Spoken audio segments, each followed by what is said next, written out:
தனுசு ராசிக்காரர்களே, ஒரு நிமிஷம் கவனிங்க. இந்த வீடியோவை தவற விட்டீங்கன்னா நீங்க எதிர்பார்க்காத ஒரு விஷயம் நடக்கலாமுங்க. நீங்க இதை சும்மா ஒரு வீடியோன்னு நினைச்சு பார்க்காதீங்க. இது உங்க வாழ்க்கைக்கு வந்திருக்கும் ஒரு அறிவிப்புங்க. சமீப காலமா உங்க மனசுல ஒரு அழுத்தம், காரணம் தெரியாம ஒரு பயம், இரவு தூங்கும்போது கூட ஏதோ சரியில்லைன்னு ஒரு ஃபீலிங். இது எல்லாம் ஏன் தெரியுமா? உங்க வாழ்க்கையில ஒரு பெரிய மாற்றம் வரப்போகுதுங்க. ஆனா அதுக்கு முன்னாடி ஒரு சின்ன எச்சரிக்கையை கடவுள் தராரு. நீங்க இதை கவனிக்காம விட்டீங்கன்னா ஒரு வாய்ப்பு கைவிடப்படலாமுங்க, அல்லது ஒரு உறவு, ஒரு பண விஷயம் உங்க கையில இருந்தே நழுவி போகலாமுங்க. ஆனா பயப்படாதீங்க, இதுக்கு ஒரு வழி இருக்குது, இன்னும் நேரம் இருக்குதுங்க. இப்போ உங்க மனசுல இருக்கிற அந்த ஒரு பெரிய கவலையை நினைச்சுக்கிட்டு கடவுள் எனக்கு துணைன்னு கமெண்ட்ல எழுதுங்க. அந்த ஒரு நம்பிக்கை உங்க பாதையை மாற வைக்கும். இன்னும் நீங்க நம்ம சேனலை சப்ஸ்கிரைப் பண்ணலன்னா இப்பவே பண்ணுங்க. ஏன்னா இந்த மாதிரி எச்சரிக்கைகள் எல்லாம் எல்லாருக்கும் கிடைக்காதுங்க. வாங்க உங்க வாழ்க்கையை மாற்றக்கூடிய அந்த ரகசியத்தை இப்பவே தெரிஞ்சுக்கலாமுங்க. 12 ராசிகள்ல மிகவும் நேர்மையான தர்ம சிந்தனை கொண்ட ராசி எதுன்னு கேட்டா அது தனுசு ராசி தாங்க. ஆனா இந்த பிறவியில நீங்க ஏன் இப்படி இருக்கிறீங்கன்னு என்றாவது யோசித்திருக்கிறீர்களா? உங்க குணங்கள், உங்கள் அறிவுத்திறன், சில நேரங்கள்ல உங்களுக்குள்ள எழும் விவரிக்க முடியாத ஞானம், இவை அனைத்தும் உங்கள் முற்பிறவியோடு தொடர்புடையவைங்க. அகத்தியர் முனிவர் அருளிய நாடி ஜோதிட சாஸ்திரங்களின்படி தனுசு ராசியில பிறந்த நீங்க முற்பிறவியில ஞானிகளா அல்லது அறிஞர்களா என்பதை இந்த வீடியோல விரிவா பார்க்க போறோம்ங்க. தனுசு ராசி என்பது காலபுருஷ தத்துவத்தின் 9வது ராசிங்க. நவகிரகங்களின் குருன்னு போற்றப்படக்கூடிய தேவர் குருவான பிரகஸ்பதியின் முழுமையான ஆதிக்கத்தை பெற்ற ஒரு உன்னதமான ராசி இதுங்க. பொதுவாவே நெருப்பு தத்துவத்தை கொண்ட ராசிகள் வீரம் மிக்கவையா கருதப்படும். ஆனா தனுசு ராசி என்பது வெறும் ஆக்ரோஷமான நெருப்பு அல்லங்க, அது ஒரு யாக குண்டத்துல எரியும் புனிதமான நெருப்பு போன்றதுங்க. வில்லேந்திய ஒரு வீரனை அடையாளமா கொண்டிருந்தாலும் அந்த வீர நீதம் அம்பானதுல கீகமான வெற்றிகளை தாண்டி ஆன்மீக இலக்குகளையும் பேரறிவையும் நோக்கியே பாயுதுங்க. தனுசு ராசியில பிறந்தவர்களின் ஆள் மனதுல எப்போதும் ஒரு தேடல் இருந்து கொண்டே இருக்குமுங்க. இந்த தேடல் என்பது சாதாரணமான பொருள் சார்ந்த தேடல் அல்லங்க. நான் யாரு, இந்த உலகிற்கும் நமக்கும் என்ன தொடர்பு, வாழ்க்கையில உண்மையான நோக்கம் என்ன என்பதை பற்றிய ஒரு தத்துவமான தேடலாகுமுங்க. இவர்களது உண்மையான பலம் இவர்களது உடல் வலிமையோ அல்லது அதிகாரமோ அல்லங்க, இவர்களுக்குள்ள இயற்கையாகவே அமைந்திருக்கக்கூடிய அந்த பேரறிவு தாங்க. குருவின் அம்சம் கொண்டவர்கள் என்பதால பிறப்பிலேயே ஒரு முதிர்ச்சியும் எதையும் எளிதில் கிரகிக்கக்கூடிய நுண்ணறிவும் இவர்களிடம் குடிகொண்டிருக்குமுங்க. முற்பிறவியின் கர்ம வினைக்கும் தனுசு ராசிக்கும் மிக நெருங்கிய தொடர்பு இருக்குதுங்க. ஒரு ஆன்மா பல பிறவிகள்ல சேர்த்த புண்ணிய பலன்களின் விளைவாகவே குருவின் ஆதிக்கம் பெற்ற இந்த தனுசு ராசியில வந்து பிறக்கிறதுங்க. ஜோதிட ரீதியா 9ஆம் இடம் என்பது பாக்கியஸ்தானம்னு அழைக்கப்படுதுங்க. தனுசு ராசி கால புருஷனுக்கு 9ஆம் இடமாக வருவதால இவர்கள் முற்பிறவியில செய்த தான தர்மங்களும் தெய்வ வழிபாடுகளும் இவர்களுக்கு இந்த பிறவியில ஒரு கவசமா அமைதுங்க. முற்பிறவியிலிருந்து இவர்கள் சுமந்து வரும் அந்த மிகப்பெரிய சக்தி என்பது இவர்களது உள்ளுணர்வு ஆகுமுங்க. யாரையும் சாராம, எதற்கும் அஞ்சாம உண்மையை மட்டுமே பேச வேண்டும்ங்கிற துடிச்சல் இவர்களுக்கு முற்பிறவியின் கர்மாவால கிடைக்குதுங்க. தனுசு ராசியின் ஒரு செயலை செய்கிறார்கள்னா அதுல ஒரு நியாயம் இருக்க வேண்டும்னு விரும்புவாங்கங்க. முன்பிறவியில இவர்கள் ஒரு வேளை ஒரு உயர்ந்த பதவியில இருந்திருக்கலாம், அல்லது ஒரு குருகுலத்தை வழிநடத்தும் ஆசானா இருந்திருக்கலாம். அந்த பிறவியில இவர்களிடம் பாடம் கற்ற மாணவர்களின் ஆசையும் இவர்கள் செய்த அர்ப்பணிப்புகளின் நற்பலனும் இந்த பிறவியில இவர்கள் அறியாமலேயே பாதுகாக்குங்க. இவர்களது பேச்சுல ஒரு வசீகரம் இருக்கும், அதே சமயம் அந்த பேச்சுல மற்றவர்களை நல்வழிப்படுத்தும் ஒரு அதிகாரமும் இருக்குமுங்க. இதுவே தனுசு ராசிக்காரர்களுக்கு முற்பிறவியில இருந்து தொடரும் ஒரு மிகப்பெரிய சக்தி ஆகுமுங்க. எத்தனை துன்பங்கள் வந்தாலும், எந்த ஒரு இக்கட்டான சூழலும் இவர்கள் சோர்ந்து போவதில்லை. ஏனென்னா இவர்களுக்கு பின்னால முற்பிறவியின் புண்ணிய கணக்கு ஒரு மாபெரும் சக்தியாக இயங்கு கொண்டிருக்குதுங்க. இந்த பிறவியில இவர்கள் அடையும் ஒவ்வொரு வெற்றியும் இவர்களது கடின உழைப்பை தாண்டி இவர்களது முன்னோர்களின் ஆசியாலும் பூர்வ புண்ணிய பலத்தாலுமே அமையுதுங்க. தனுசு ராசியினர் இந்த பூமியில பிறந்ததன் நோக்கம் வெறும் வாழ்வதற்காக மட்டுமல்லங்க, ஒரு மிகப்பெரிய தர்மத்தை நிலைநாட்டுவதே ஆகுமுங்க. குருவின் அருளால இவர்கள் அடையும் ஞானம் இவர்களை சுற்றியுள்ள இருளை அகற்றி மற்றவர்களுக்கும் ஒரு வழிகாட்டியா மாற்றுதுங்க. வில்லிலிருந்து புறப்பட்ட அம்பு எப்படி இலக்கடையாம திரும்பும் போது, அதே போல தனுசு ராசியினர் லட்சியங்களும் நிச்சயம் ஒரு நாள் கர்ம வினையின் உதவியோடு கை கொடுங்க. இந்த ராசியின் தனித்துவமே இது மண்ணில் வாழ்ந்தாலும் விண்ணை பார்க்கும் உயர்வான சிந்தனையை கொண்டது தாங்க. தனுசு ராசியில பிறந்த ஒரு ஆன்மா தனது முற்பிறவியில ஒரு பேரறிஞராகவோ அல்லது கல்வி புலமை மிக்க ஒரு சான்றோராகவோ வாழ்ந்திருந்தா அந்த பிறவியின் வாசனையானது இந்த பிறவியிலும் அவர்களின் ஆழ்மனதுல நீக்கமர நிறைந்திருக்குமுங்க. இப்படிப்பட்டவர்கள் எதையும் எடுத்தோம் கவிழ்த்தோம் என்று உணர்ச்சி வசப்பட்டு செய்ய மாட்டார்கள். இவர்களின் ஒவ்வொரு சொல்லும் செயலும் ஆழ்ந்த தீர்க்க ரீதியான சிந்தனைக்கு உட்பட்டே இருக்குங்க. ஒரு விஷயத்தை மற்றவர்கள் வெறும் கண்ணால பார்ப்பாங்க என்றால், முற்பிறவியில அறிஞராக இருந்த தனுசு ராசிக்காரர்கள் அதை தனது அறிவு கண்ணால ஊடுருவி பார்ப்பாங்கங்க. எதற்கும் ஒரு காரணம் இருக்க வேண்டும், எதிலும் ஒரு நியாயம் இருக்க வேண்டும் என்பதுல இவர்கள் பிடிவாதமாகவே இருப்பாங்க. சிறுவயது முதலே இவர்களுக்கு புத்தகங்கள் மீதும் புதிய கலைகளை கற்றுக்கொள்வதிலும் ஒரு தணியாத தாகம் இருக்குமுங்க. மற்ற குழந்தைகள் விளையாட்டுல ஆர்வம் காட்டும்போது இவர்கள் ஏதோ ஒரு ரகசியத்தை தேடுவது போல எதையாவது படித்துக்கொண்டோ அல்லது பெரியவர்களிடம் நுணுக்கமான கேள்விகளை கேட்டுக்கொண்டோ இருப்பாங்க. முற்பிறவியில நீங்க ஒரு மாபெரும் குருகுலத்தை வழி நடத்தி ஆசானாகவோ அல்லது ஒரு மன்னரின் அவையில நீதி வலுவாம கணக்கு வழக்குகளை கவனித்த அமைச்சராகவோ இருந்திருக்க வாய்ப்பு அதிகம்ங்க. அந்த பிறவியில நீங்க போதித்த கல்வியும் நிலைநாட்டிய நீதியும் இன்று உங்கள் பேச்சுல ஒரு அதிகாரத்தையும் தெளிவையும் கொடுக்குங்க. அதனாலதான் தனுசு ராசிக்காரர்களிடம் ஒரு சிக்கலான சூழலை கொண்டு சென்றா அவர்கள் அதை மிக எளிதாக பகுப்பாய்வு செய்து அதற்கான தீர்வை சொல்லுவாங்கங்க. மற்றவர்களுக்கு ஆலோசனை வழங்குவதில் இவர்களை மிஞ்ச ஆள் கிடையாதுங்க. ஒருவருக்கு துன்பம் வரும்போது வெறும் ஆறுதல் வார்த்தைகளை சொல்லாம அந்த துன்பத்துல இருந்து எப்படி அறிவுபூர்வமா வெளிவருவது என்பதற்கான வழிகாட்டியை இவங்க வழங்குவாங்க. இது இவர்களது மூளையின் செயல்திறன் மட்டுமல்லங்க, முற்பிறவியில இவர்கள் கையாண்ட ஆயிரக்கணக்கான ஏட்டு சுவடுகளின் சாராம்சமே இந்த பிறவியில இவர்களுக்கு ஒரு உள்ளுணர்வா வெளிப்படுதுங்க.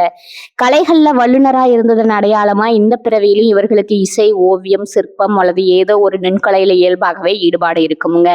முறையாக பயிலாவிட்டாலும் கூட ஒரு கலையின் நுணுக்கங்களை இவர்களால சற்றென்று பிடித்து கொள்ள முடியுமுங்க. எதையும் ஒரு ஒழுங்குமுறைப்படி செய்ய வேண்டும்ங்கிற எண்ணம் இவர்களிடம் மேலோங்கி இருக்குமுங்க. காலையில எழுந்தது முதல் இரவு உறங்கும் வரை இவர்களது வாழ்க்கையில ஒரு நேர்த்தி இருக்குமுங்க. முற்பிறவி நரியரா இருந்த கர்மவினை இவர்களை வீணான விவாதங்கள்ல ஈடுபட விடாது. மாறாக அறிவுபூர்வமான உரையாடல்களை இவர்கள் விரும்புவாங்க. எங்கு சென்றாலும் அங்குள்ள அறிவார்ந்த மனிதர்களை தேடி பிடித்து நட்பு கொள்வாங்க. உங்களின் இந்த புத்திசாலித்தனம் என்பது இந்த பிறவியில நீங்க மட்டும் தேடி கொண்டதல்லங்க, இது பல பிறவிகளா நீங்க சேமித்து வச்ச ஞானத்தின் தொடர்ச்சிங்க. அதனாலதான் மிகவும் இக்கட்டான ஒரு சூழல்ல எல்லாரும் கைவிடும் போது உங்கள் அறிவு மட்டும் உங்களுக்கு ஒரு மின்னல் கீற்று போல வழிகாட்டுங்க. சமூகம் இவர்களை ஒரு நடமாடும் நூலகமாகவே பார்க்கும். மற்றவர்கள் தடுமாறும் இடங்கள்ல நீங்க தடம் பதிப்பீங்க. இந்த அறிவுத்திறன் உங்களுக்கு ஆணவத்தை கொடுக்காம பணிவையும் பிறருக்கு உதவும் எண்ணத்தையும் கொடுத்தா நீங்க முற்பிறவியின் அந்த முழுமையான அறிஞரா இந்த பிறவியிலும் பரிணாமிக்கிறீங்க என்கிறது அர்த்தம்ங்க. குருவின் அருள் பெற்ற தனுசு ராசியினர் தனது அறிவை தர்மத்திற்காக பயன்படுத்தும் போது அது அவர்களுக்கு புகழையும் புண்ணியத்தையும் சேர்த்தே பெற்று தருதுங்க.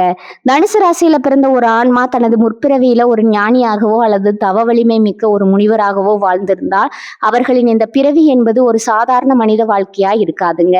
இவர்களுக்குள்ள எப்போதும் ஒரு இனம் புரியாத அமைதியும் அதே சமயம் ஒரு ஆழமான ஆன்மீக தேடலும் இருந்து கொண்டே இருக்குமுங்க. ஒரு கூட்டத்துல அமர்ந்திருந்தாலும் கூட இவர்களது மனம் ஏதோ ஒரு சூட்சுமமான விஷயத்தை பத்தி தான் சிந்தித்து கொண்டிருக்கும்.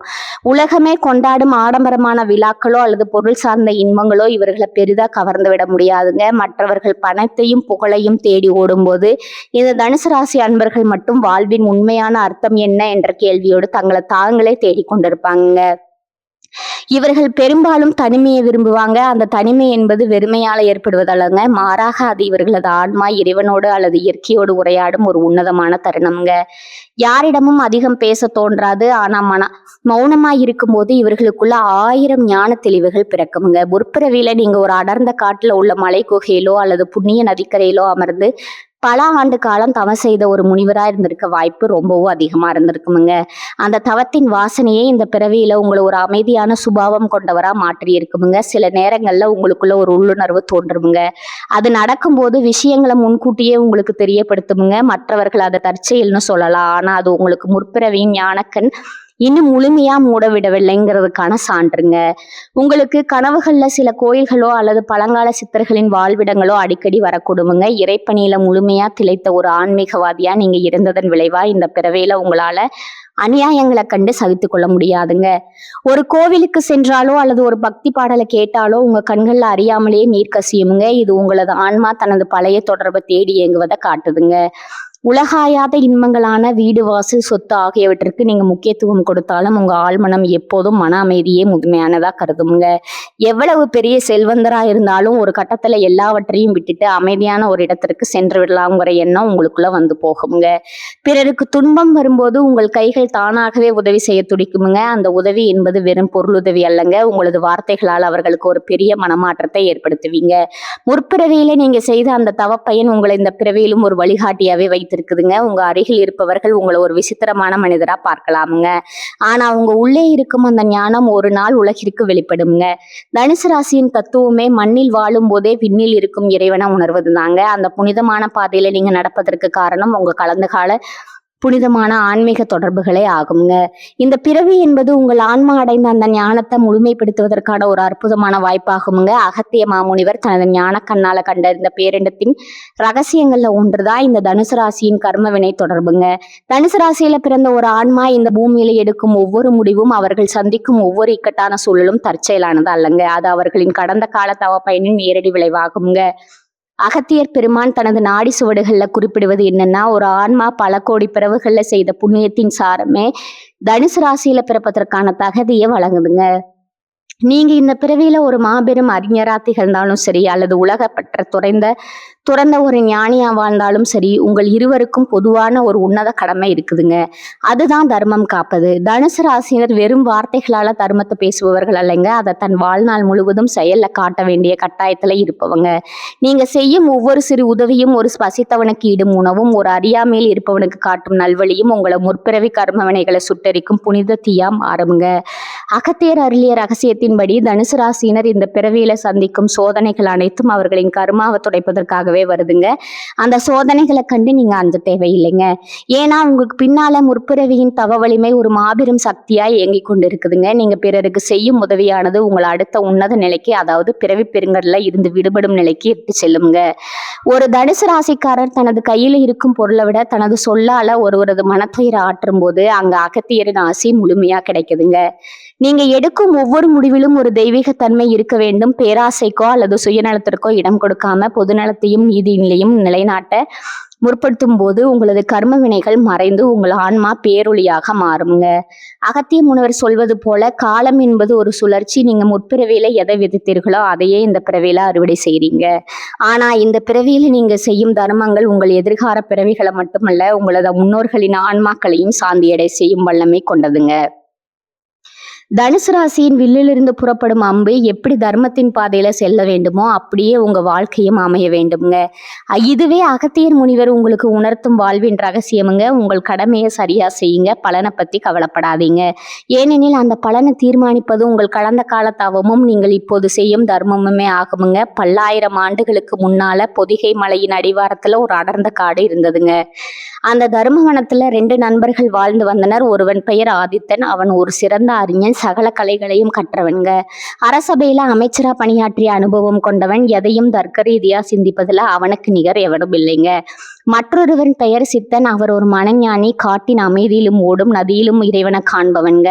ஒரு முறை இவர்கள் இருவரும் ஒரு பழங்காலத்து சிதலம் அடைந்த சிவன் கோயிலுக்கு சென்றனருங்க. அங்க ஒரு பழைய சுவடியில தனுசு ராசியின் ரகசியம் பற்றிய சில வரிகள் இருந்துச்சு. அதை படிச்ச ஆதித்தன் தனது அறிவாற்றலால அதை ஆராய தொடங்கினாங்க. சித்தனோ, இந்த பிரபஞ்சம் ஒரு கணக்கு, நாம் செய்யும் ஒவ்வொரு செயலும் ஒரு குறிப்பிட்ட விதியின்படி நடக்குது. தனுசு ராசியில பிறந்தவர்கள் ஏன் இவ்வளவு அறிவோடும் போராட்ட குணத்தோடும் இருக்கிறார்கள் தெரியுமா? அவர்கள் முற்பிறவியில தர்மத்திற்காக தங்களது அறிவை செலவிட்டாங்கன்னு தர்க்கம் பேசினாங்க. அப்போது அங்க ஒரு முதியவர் தோன்றி அவர்களிடம் ஒரு வில்லையும் ஒரு தீபத்தையும் கொடுத்தாருங்க. ஆதித்தனோ, இந்த வில்லை வைத்து உன்னால் இலக்கு அடைக்க முடியும், ஆனா அந்த இலக்கின் பயன் என்ன சித்தனே? இந்த தீபத்தை வைத்து இருள போக்க முடியும், ஆனா அந்த வெளிச்சம் எங்க சொல்ல வேண்டும்னு கேட்டாருங்க. அவர்கள் இருவரும் குழம்பினர். அந்த முதியவர் வேறு யாரும் இல்லைங்க, அகத்திய மாமுனிவர் தாங்க. அவர் புன்னகைத்து சொன்னார், தனுசு ராசியின் ரகசியமே இதுதான்.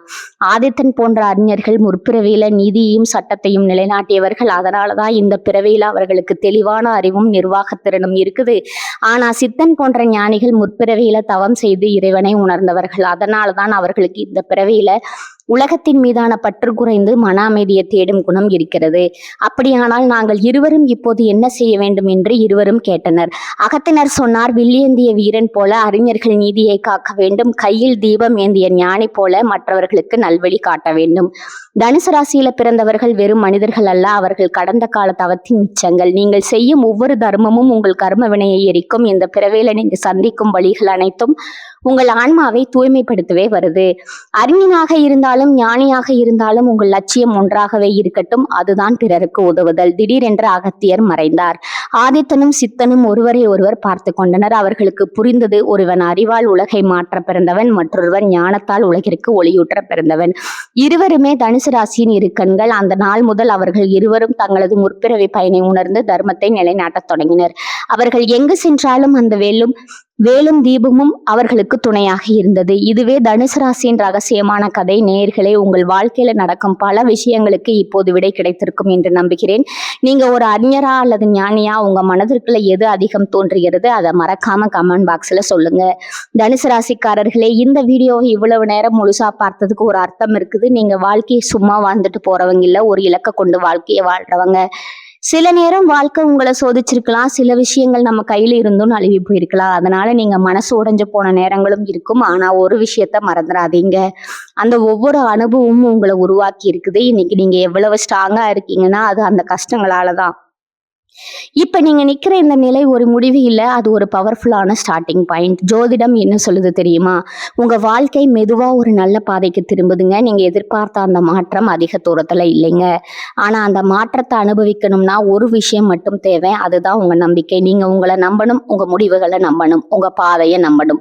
ஏன்னா நீங்க நம்புற அளவுக்கு தான் வாழ்க்கை உங்களுக்கு திரும்ப கொடுக்கும். இப்ப இருந்து என்ன ஆகுமோன்னு பயப்படுறதை விட்டுட்டு என்னால முடியும்னு நம்ப ஆரம்பிங்க. அந்த ஒரு மாற்றம் உங்க வாழ்க்கையை முழுக்க மாற்றம். நீங்க தோல்வியை பார்த்தவங்க இல்ல, நீங்க கத்துக்கிட்டவங்க. நீங்க தள்ளப்பட்டவங்க இல்ல, நீங்க மேலே ஏறுற வழியில இருக்கிறவங்க. இப்போ ஒரு நிமிஷம் கண்களை மூடுங்க. உங்க வாழ்க்கை எப்படி இருக்கணும்னு நீங்க நினைச்சீங்களோ அந்த காட்சியை மனசுல நினைச்சு பாருங்க.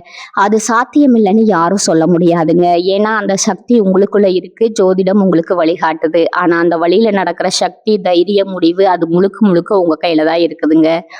இப்ப இருந்து ஒரு முடிவு எடுத்துருங்க. என்ன நடந்தாலும் நான் முன்னேறி போவேன். என்ன தடைகள் வந்தாலும் நான் நிக்க மாட்டேன்.